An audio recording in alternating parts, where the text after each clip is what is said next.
National testing agency द्वारा आयोजित की जाने वाली परीक्षाओं में पेपर लीक के बढ़ते विवादों के बीच एक संसदीय समिति यानी पार्लियामेंट्री पैनल ने बेहद सख्त रुख अपनाया है। कांग्रेस सांसद दिग्विजय सिंह की अध्यक्षता वाली समिति ने सीधे एनटीए के अधिकारियों को आड़े हाथों लिया और उनसे एक बेहद तीखा सवाल पूछा।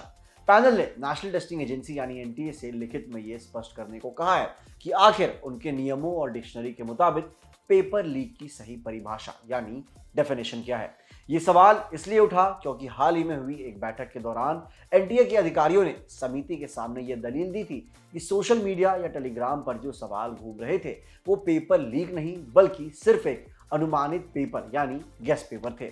अधिकारियों के इस दावे पर पैनल ने गहरी नाराजगी जताई और स्पष्टीकरण यानी क्लैरिटी की मांग की है। संसदीय समिति ने इस मामले में बेहद कड़ा रुख अपनाते हुए एनटीए को अपना लिखित जवाब दाखिल करने के लिए 10 दिनों का समय दिया है, जिसकी समय सीमा 10 जून को समाप्त हो रही है।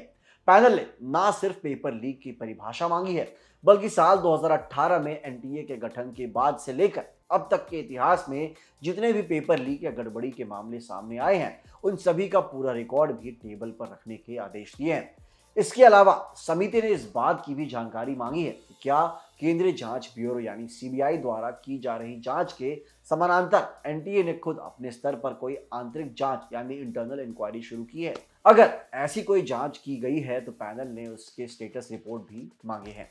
इस पूरे विवाद में सिर्फ पेपर लीक ही नहीं दोस्तों, बल्कि नेशनल टेस्टिंग एजेंसी के भीतर चल रहे प्रशासनिक संकट को लेकर भी सवाल खड़े किए गए हैं। पैनल ने एजेंसी से पिछले 3 वर्षों के स्टाफ का पूरा डेटा मांगा है ताकि ये समझा जा सके कि साल 2022 से अब तक कितनी नई भर्तियां की गई हैं। रिपोर्ट्स के अनुसार इस समय एनटीए में लगभग 25% स्टाफ की भारी कमी है, जिसे परीक्षाओं में होने वाली गड़बड़ियों का एक बड़ा कारण माना जा रहा है। इसके साथ ही पूर्व इसरो चीफ के राधाकृष्णन कमेटी द्वारा परीक्षा प्रणाली को सुधारने के लिए दी गई 101 सिफारिशों पर अब तक क्या एक्शन लिया गया है, समिति ने उसकी भी फुल रिपोर्ट मांगी है। दूसरी तरफ इस जांच की आंच केंद्रीय माध्यमिक शिक्षा बोर्ड यानी सीबीएसई तक भी पहुंच गई है। संसदीय पैनल सीबीएसई के ऑन स्क्रीन मार्किंग यानी ओएसएम सिस्टम के कॉन्ट्रैक्टर को लेकर भी गंभीर जांच कर रहा है और बोर्ड को इस पर 8 जून तक अपनी लिखित जवाब सौंपने का निर्देश दिया गया है। पैनल ने सवाल उठाया है कि ओएसएम का कॉन्ट्रैक्ट देने के लिए जो टेंडर आरपीएफ निकाले गए थे उनमें बार बार बदलाव क्यों किए गए।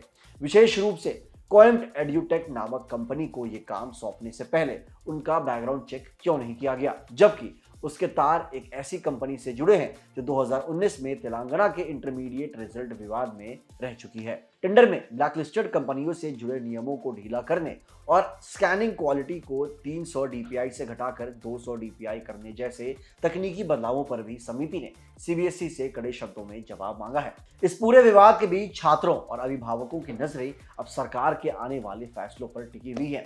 परीक्षाओं की पारदर्शिता और शुचिता यानी इंटेग्रिटी को बनाए रखना देश के भविष्य के लिए सबसे जरूरी है। उम्मीद है कि इस कड़ी जांच के बाद हमारे देश का एजुकेशन और एग्जाम सिस्टम और आधुनिक, मजबूत, सुरक्षित और पारदर्शी बनेगा ताकि किसी भी होनहार स्टूडेंट की मेहनत बेकार ना जाए। आप इस पूरे मामले पर क्या सोचते हैं? अपने विचार हमें नीचे कमेंट सेक्शन में जरूर शेयर करिएगा। देश और दुनिया से जुड़ी ऐसी ही तमाम और बड़ी सटीक खबरों के लिए जुड़े रहिए हमारे चैनल जागरण जोश के साथ। मिलते हैं अगली वीडियो में। जय हिंद।